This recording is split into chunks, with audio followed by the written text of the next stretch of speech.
Guys এই দেখছেন আপনারা সেই ইলামিত্রের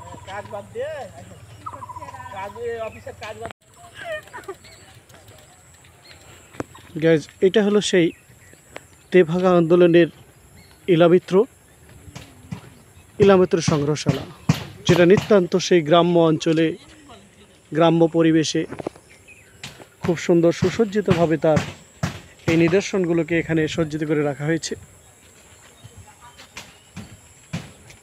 তো আমি আজকে আপনাদেরকে এই ইলামিত্র সংগ্রহশালার সব কিছু আমি আপনাদের ঘুরে দেখাবো।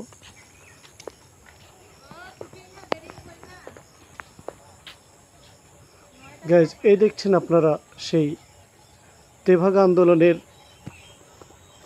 ইলামিত্রের সেই সুন্দর সুসজ্জিত একটি সংগ্রহশালা। আর মূলত ইনি হলেন সেই তেভাগা আন্দোলনের সাঁওতাল সম্প্রদায়ের ইলামিত্র, যার একটি প্রতিকৃতি এখানে সুন্দরভাবে সাজিয়ে রাখা হয়েছে।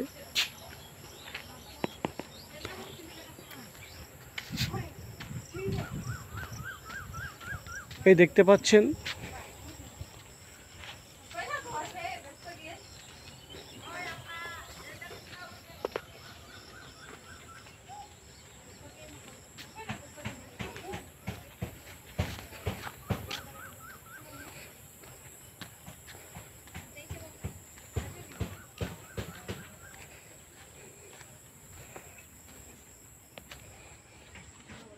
এটা সেই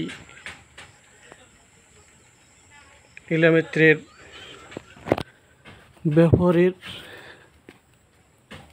কিছু নিদর্শন দেখতে পাচ্ছেন আপনারা। সেই তার ব্যবহারের ঢেকি, লাঙ্গল, তীরধনুক, হোকা, জাতা, তার ব্যবহারের হারিকেন,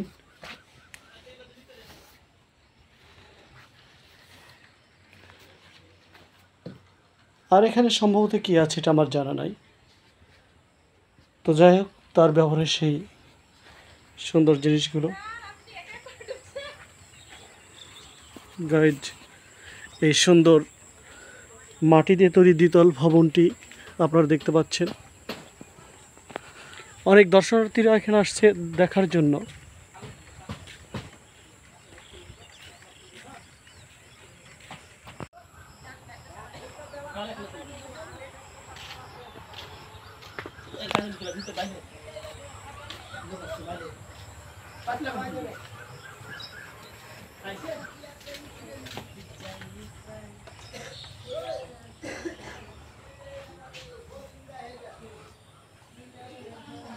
এখানে দেখতে পাচ্ছেন কলকাতায় ইলামিত্রের শয্যাপাশ। নিজ বাড়িতে ইলামিত্র, কলকাতায় ইলামিত্র ও রমেন মিত্র। কলকাতায় নিজ বাড়িতে বাংলাদেশের কবি শামসুর রহমানের সঙ্গে ইলামিত্র, রমেন মিত্র। গাইজ দেখতে পাচ্ছেন রমেন মিত্র ও ইলামিত্র। এখানে দেখতে পাচ্ছেন কলকাতায় আন্দোলনের দায়ে বন্দী ইলামিত্র, কলকাতায় সোভিয়েত মহাশূন্যচারী ইউরি গ্যাগারিনের সঙ্গে ইলামিত্র।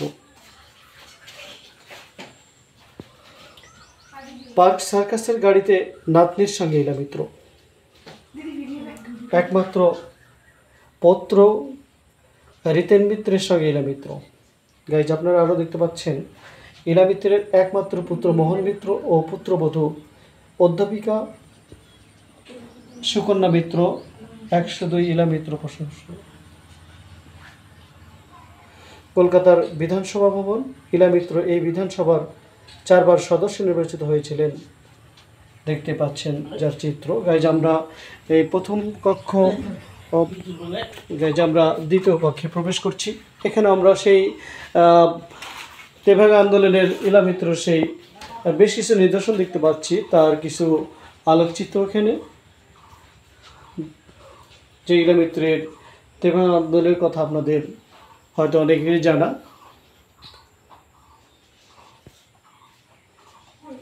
এখানে ইলামিত্র সম্পর্কে অনেক বই আছে।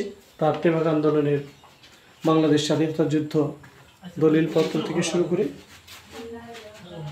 সব কিছু আছে এখানে। তো গাইজ, সবচেয়ে মুখরিত হবেন যেটা আসলে মাটির তৈরি একটি দ্বিতলা ভবন।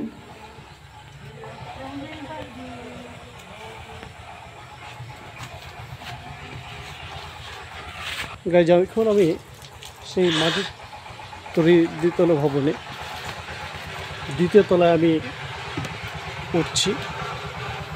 আপনাদেরকে দৃশ্যগুলো আমি সুন্দরভাবে অবলোকন করে দেখাবো।